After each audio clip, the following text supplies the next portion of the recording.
neste momento está cumprimentando a todos com a paz do Senhor. Estamos agora aqui no nosso canal do YouTube, no nosso momento resumo da escola bíblica. E o título é Exílio de Davi, conhecido como Caverna de Adulão, onde Davi se refugiou, né, para poder fugir de Saul. Hoje é dia 17, né, de novembro de 2019, um dia de grandes manifestações no Brasil, né, por isso estou com a minha camisa do Brasil aqui. Alguns lugares aconteceu na parte da manhã, outros estão acontecendo agora e outros irão acontecer na parte da tarde, pois o Brasil não aceita mais a corrupção e nós declaramos o apoio ao nosso presidente e aos seus ministros. Quero convidar você que ainda não se inscreveu no nosso canal do YouTube a se inscrever, digitando lá paulo.delanhese, compartilhando os nossos vídeos no Facebook, no Twitter, no Instagram, no WhatsApp, fazendo o seu comentário, tocando o sininho e pedindo também aos seus amigos para se inscreverem. Antes de entrar à aula, né? Esta aula será de domingo que vem, do dia 24 de novembro, aqui no nosso canal é sempre uma semana antes. Título Exílio de Davi. Quero deixar alguns versículos de parâmetro. Primeiro, Filipenses 2:4, 21. Na obra de Cristo lutemos por Cristo. Mateus 4:1. Há um propósito elevado quando Deus nos exila. 2 Timóteo 2:12. A fidelidade é o segredo para reinarmos com Cristo. Salmo 127, verso 3. Os filhos devem cuidar dos pais em todos os momentos. Êxodo 20:12. Deus sempre abençoa os filhos obedientes. Hebreus 13:7. O cristão deve honrar os que são colocados por Deus na obra. Nosso textuário está baseado em 1 Samuel, capítulo 22, versículo 1 ao 2, que nos diz assim a palavra de Deus. Então Davi se retirou dali e se escapou para a caverna de Adulão. E ouviram-no seus irmãos e toda a casa de seu pai, e desceram ali para ele. E ajuntou-se a ele todo homem que se achava em aperto, todo homem endividado, e todo homem de espírito desgostoso. E ele se fez chefe deles, e eram com eles uns 400 homens. Podemos dizer aqui que Davi foi o primeiro homem a montar uma casa de recuperação. Pegou todos aqueles que a sociedade não queria mais e fez os seus guerreiros, se tornou seu chefe. E esses homens, veremos pela história bíblica, que foram homens fiéis que lutaram o tempo todo ao lado de Davi. A verdade prática nos diz que dos muitos conflitos que vivenciamos, aprendemos lições preciosas para a nossa vida espiritual e formação de nosso caráter segundo o modelo de Cristo. O texto base da aula de hoje é Samuel 22, 1 ao 5. Então Davi se retirou dali e se escapou para a caverna de Adulão. E ouviram-no seus irmãos e toda a casa de seu pai e desceram ali para ele. E ajuntou-se a ele todo homem que se achava em aperto, e todo homem endividado, e todo homem de espírito desgostoso. E ele se fez chefe deles, e eram com eles uns 400 homens, como já lemos no textuário. E foi-se Davi dali a Mispa das Moabitas, e disse ao rei dos Moabitas: deixa estar meu pai e minha mãe convosco, até que saiba o que Deus há de fazer de mim. E trouxe-os perante o rei dos Moabitas, e ficaram com ele todos os dias que Davi esteve no lugar forte. Porém o profeta Gade disse a Davi: não fique naquele lugar forte, vai e entra na terra de Judá. Então Davi foi e veio para o bosque de Herete. Davi ouviu a voz do profeta e se retirou daquele lugar. Nada melhor quando o homem e a mulher de Deus obedecem à voz do Senhor. E Davi foi vitorioso exatamente porque era um homem que sabia ouvir a voz de Deus. As inúmeras situações difíceis que o seguidor de Cristo passa na caminhada cristã pode servir de amadurecimento e crescimento na vida espiritual. A lição dessa semana mostra que Davi cresceu como homem de Deus no exílio, embora o sofrimento vivenciado ali lhe causasse períodos bastante desconfortáveis. Entretanto, estava claro que Deus trabalharia na vida de Davi a fim de prepará-lo para reinar no lugar de Saul. Nos momentos de solidão e de deserto, Deus fala conosco, conduz a nossa vida e nos dá diretrizes para fazermos a sua vontade. Essa é a grande verdade e a grande lição que Deus nos ensina pela sua palavra. Momentos difíceis apenas faz com que nós nos aproximamos de Deus.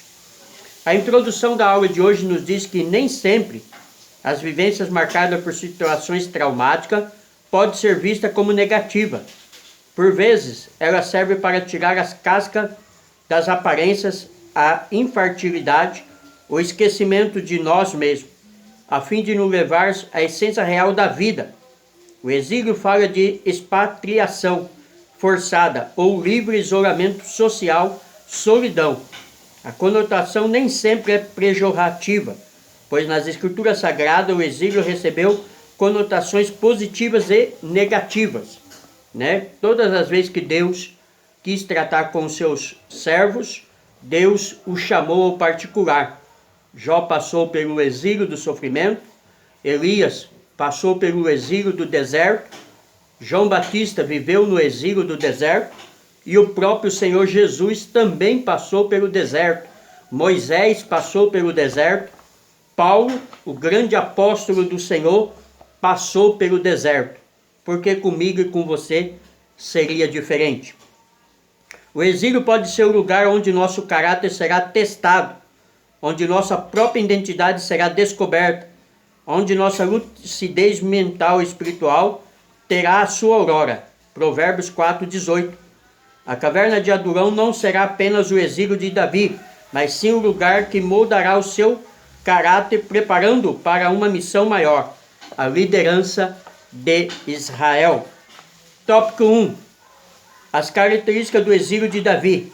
A caverna de Adulão. Lugares, pessoas, situações, tudo serve para o nosso crescimento social e espiritual.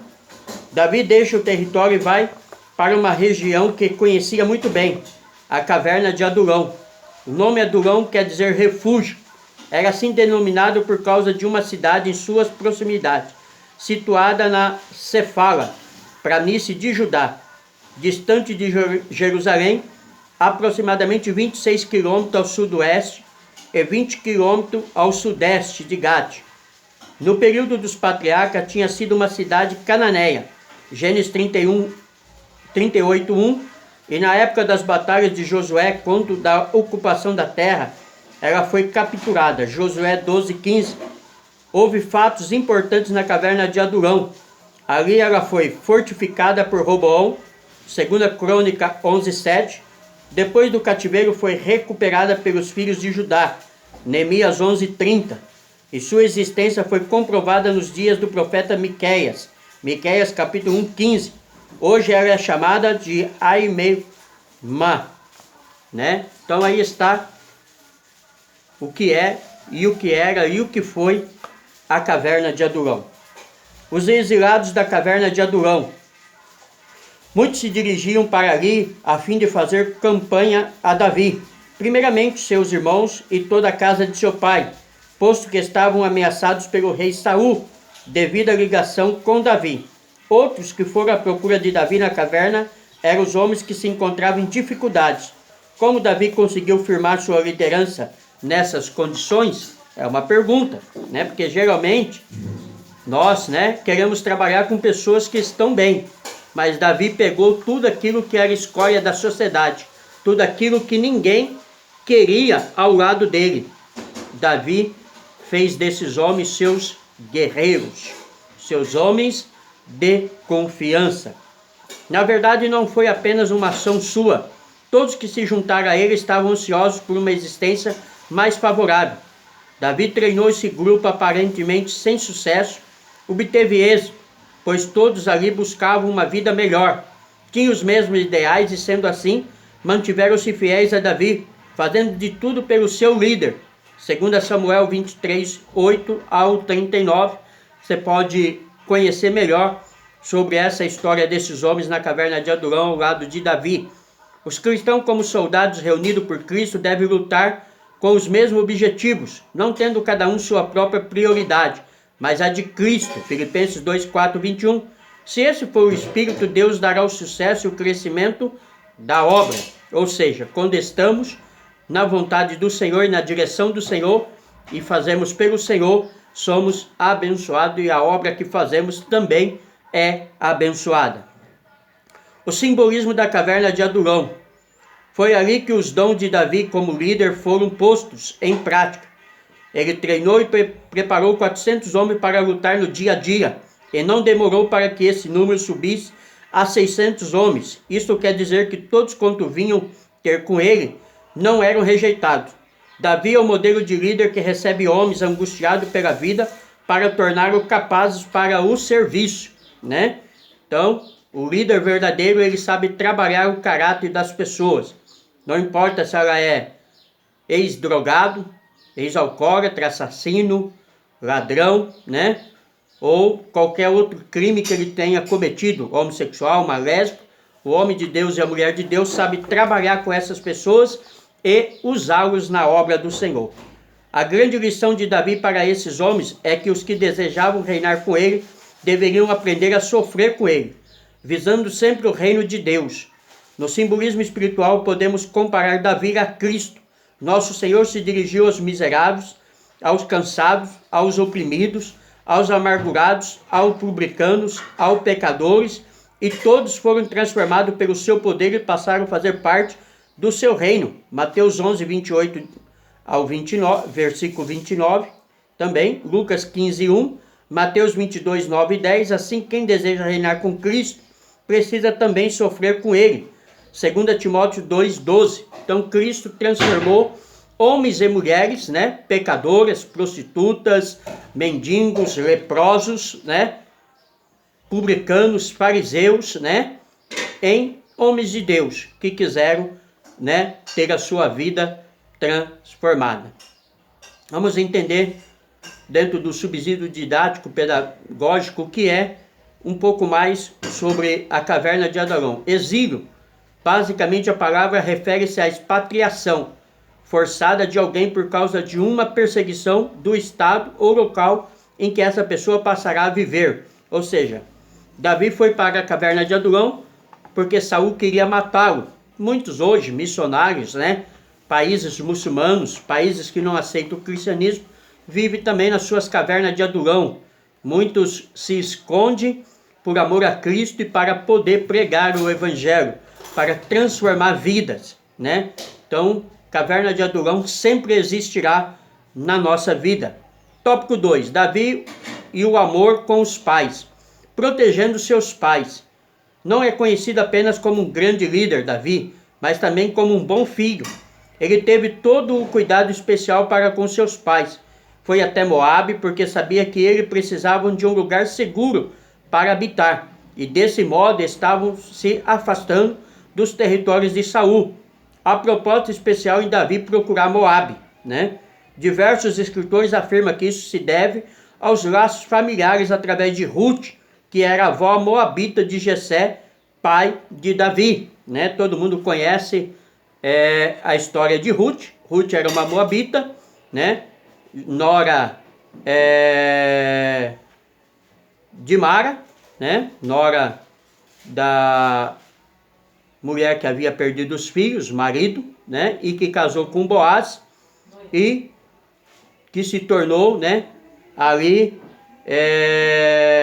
bisavó de Davi. Então Davi volta, né, a Moabe, né, e dentro da parentela ali de Ruth, que era nora de Noemi, né, que se tornou Mara, seu nome por tradição amarga, águas amargas, né? Foi ela mesmo que quis mudar o seu nome de Noemi para Mara. Então essa é um pouco da história porque Davi vai até Moabe. havia uma parentela dentro do sangue de Davi com os moabitas por causa da sua bisavó. A inclusão de Mispa deve ser ao fato de ser uma cidade real de Moabe. Sua situação está restrita aqui e o seu significado é torre de vigília. Deixando seus pais em segurança, uma expressão grandiosa sai dos lábios de Davi: até que saiba o que Deus há de fazer por mim.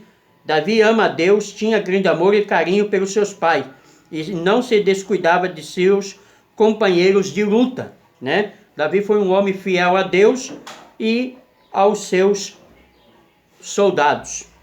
Os filhos, principalmente durante a velhice dos pais, devem honrá-los em tudo, a despeito das lutas e crises que estiverem enfrentando. Salmo 127, verso 3. Davi não chegou ao trono apenas porque sabia cuidar dos outros, nem porque era um bom guerreiro, mas também porque era um bom filho. Porque o bom filho, a Bíblia diz que Deus honra, Deus prolonga os dias do filho que honra o pai e a mãe, né? Os filhos que não honram o pai e a mãe, eles têm a sua vida cessada muito cedo. Isso é o que nos diz a palavra de Deus. A recompensa bíblica para os filhos obedientes. Desde o Antigo Testamento, a ênfase é que Deus abençoa sempre os filhos obedientes, pois é o primeiro mandamento com promessa. Êxodo 20, 12, Deuteronômio 5, 16, mandamento com promessa. Amarás a Deus sobre todas as coisas, né? Amará o teu próximo como a ti mesmo, honrará o teu pai e a tua mãe. Esse é mandamento com promessa. Esse ensino foi ministrado por Paulo em Efésios 6, 2, 13. Nosso Senhor manifestou-se contra os filhos que não cuidavam de seus pais. Mateus 15, 5, 7. Tais filhos simulados mentirosamente dedicavam a Deus todos os seus bens, para não honrarem nem sustentarem os seus pais, quebrando assim o mandamento. Os filhos devem aprender a serem gratos a seus pais em tudo, dando-lhes honra, dignidade, cuidados materiais, isto é, mandamento de Deus, né? Ou seja, o filho que quer ser abençoado pelo Senhor, que quer ter uma vida abençoada, uma família abençoada, ele vai honrar o seu pai e a sua mãe e vai cuidar deles na velhice, porque isto é mandamento do Senhor, o nosso Deus. Subsídio à vida cristã do tópico 2. Texto bíblico narra quando Samuel foi à casa de Jessé, pai de Davi. O motivo da visita era ungir o novo rei. Nesse caso, Davi não fora a primeira opção apresentada pelo seu pai, o profeta. 1 Samuel 16, 11 e 13. Entretanto, o jovem amava-o e honrava-o. Assim é importante destacar uma atitude cristã que os pais devem ter para com seus filhos, conforme escreve o Dr. Adei. No entanto, dar uma visão a um filho não é tão fácil quanto parece. Isto é porque os pais, às vezes, procuram viver as suas próprias aspirações, não satisfeitos em seus filhos. Um adolescente certa vez confessou: tudo que eu quero é estudar francês, mas meu pai insiste que eu estude medicina. Vou fazer isso, desde que seja em francês. Uma das maiores injustiças que podemos fazer aos nossos filhos é impor a eles uma visão que é contrária à sua tendência. Devemos desafiar nossos filhos a explorar seus interesses, mas não tentar expor a ele a nossa visão, especialmente na sua escolha de carreiras. Ou seja, o que ele quer dizer aqui, o doutor, é que devemos deixar os nossos filhos viver as suas vidas. Os nossos filhos não podem realizar os nossos sonhos do que nós queríamos ser. Os nossos filhos têm que tomar as suas decisões. O pai e a mãe, cabe orientá-lo e guiá-lo e ensiná-lo para que ele tome o caminho correto e certo. Mas eles farão a sua escolha e formarão a sua família. Como podemos fazer isso? É uma pergunta. Devemos incentivá-los a ser holísticos, isto é, não focados indevidamente na área acadêmica e profissional, mas na maturidade cristã. Permitir que tenham uma visão de servos do Senhor em relação a todos os outros aspectos, profissões, ganho, casamentos e etc. Ou seja, O pai, a mãe orientam o filho a temer ao Senhor, né? A honrar ao Senhor e aí exercer o seu trabalho. Tópico 3. Morrendo por Davi, a inconsistência de Saul. Saul não teve nenhuma caverna para forjar sua vida. Não lidou com situações conflitantes. Tinha apenas aparência de líder, mas não era um homem segundo o coração de Deus. Os homens que estavam com Saul, ainda que não vivessem as mesmas condições dos que estavam com Davi, não se sentiam tranquilos, pois ele suspeitava da lealdade de todos, inclusive a de seu filho. Saul orgulhava-se de ter dado honras à tribo de Benjamim, presentes e posições na liderança, algo que Davi, filho de Jessé, jamais faria. Saul não sabia que lealdade não se compra com presentes, dinheiro, mas nasce naturalmente pela sinceridade, verdade e caráter de um líder genuíno. Só os líderes inseguros fazem cobranças exageradas, dão presentes em troca de lealdade, se inquietam com os que podem representar risco à sua posição. Ou seja, Saul havia comprado seus homens, é isso que o autor quer dizer. Davi jamais compraria os seus homens. Só o líder inseguro, só o líder que não acredita no seu chamado, ele compra os outros, porque ele tem medo de perder o cargo, ele tem medo de perder a posição. Mas o líder chamado por Deus, o líder verdadeiro, o líder que é segundo o coração de Deus, ele confia inteiramente a sua vida nas mãos do Senhor. Quando os líderes são verdadeiramente chamados por Deus, é maravilhoso que as pessoas, os homens, os consideram como homens de Deus. O escritor aos Hebreus fala da necessidade de se considerar os líderes. Hebreus 13:7. Quando ele é homem de Deus, o próprio povo reconhece. Temos o caso, né, da mulher, a qual dizia que Elias, né, e Eliseu eram homens de Deus, né, eram servos de Deus. Ou seja, as pessoas reconhecem quando nós estamos na direção de Deus. O preço de proteger Davi. Saul convocou Aimeleque e o seu sacerdote para que se apresentassem em Gibeá.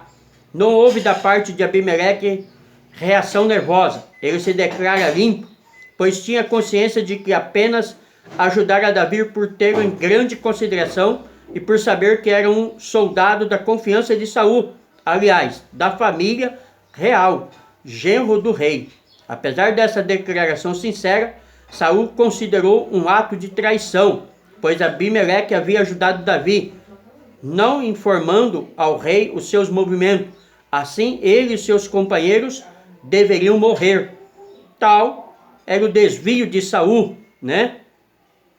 Querendo matar a todos os sacerdotes porque haviam dado pão e a espada de Golias a Davi, quando Davi fugia de Saul. Vamos ver o que aconteceu. Houve uma recusa dos soldados em atacar os sacerdotes, os ungidos de Deus. Foi alguém de fora, um edomita chamado Doeg, que cometeu esse crime brutal. Observe o disparate de Saul. Deus ordenou que ele matasse os amalequitas e não o fez, mas agora extermina prontamente a família de sacerdotes sem piedade alguma.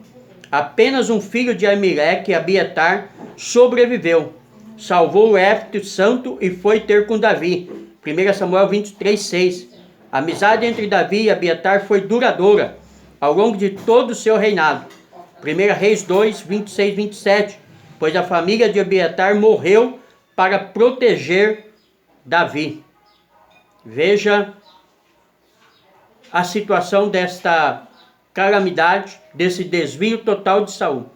Saul não obedeceu a ordem de Deus para exterminar os amalequitas, mas agora matava os sacerdotes, os homens de Deus, só por vanglória e por prepotência, por arrogância.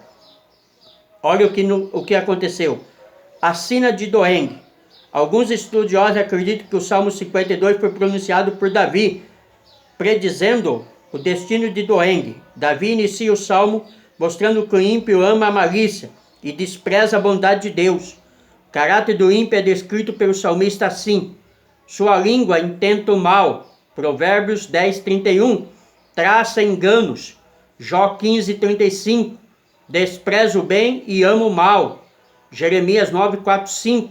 Não é reto no seu falar. Isso é o ímpio, aquele que não teme a Deus. Tudo indica que o destinatário do salmista Davi é uma pessoa prepotente e arrogante.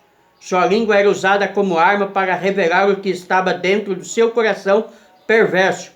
Por vezes o ímpio se mostra perante as pessoas deste mundo com espírito de grandeza, soberba, busca sempre ser reconhecido e se apresenta como poderoso. Suas obras são perversas, na verdade.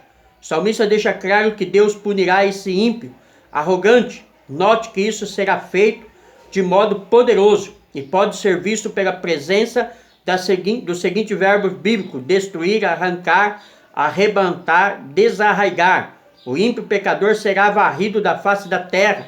No dia do julgamento, Deus lançará o ímpio no inferno e o justo gozará do céu para todo o sempre. Irado, não convencido, é tomado por um ódio selvagem. O rei ordenou a execução de todo o grupo dos sacerdotes. Quando seus próprios soldados se recusaram a obedecer ao rei, ordenou que Doeg executasse o crime. O edomita assassinou 85 sacerdotes e destruiu a cidade sacerdotal de Nob, com todos os seus habitantes. 17, 19 de Samuel. Que coisa terrível, que coisa horrenda, né? Este homem, com ordem de Saul, matou 80 sacerdotes, 80 homens de Deus, e destruiu a cidade com todos os seus habitantes. Tudo para aplacar a ira de Saul.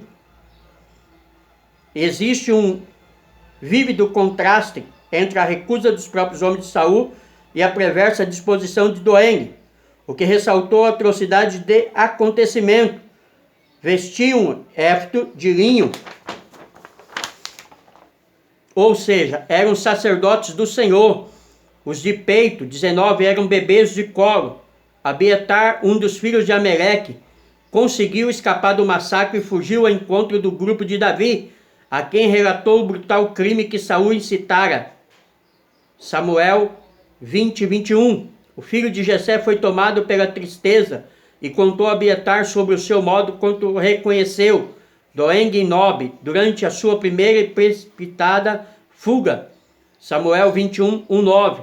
Ele confessou ser a causa da morte de todos os sacerdotes e do povo de Nob, embora não intenciosamente. Versículo 22. Ou seja, este homem perverso, juntamente com Saul, acaba com todos os sacerdotes e toda a família, escapando apenas Abiatar para relatar a Davi. Davi se condói, né? Davi se entristece, que ainda que não voluntariamente, ele era a causa da morte desses homens de Deus, porque eles os havia ajudado a fugir da morte a qual Saul pretendia colocar sobre a sua vida. Infelizmente, homens ímpios, mulheres ímpios, pessoas ímpias, pessoas que não temem a Deus, pessoas que se desviam da verdade, cometem atrocidades como essas, a qual Saul cometeu, a qual Doeg cometeu, esse edomita, a qual é comparado como homem perverso, homem a qual afrontou a Deus. Na conclusão da aula de hoje nos diz assim: Deus usa instrumentos falhos para fazer a sua obra nesta terra.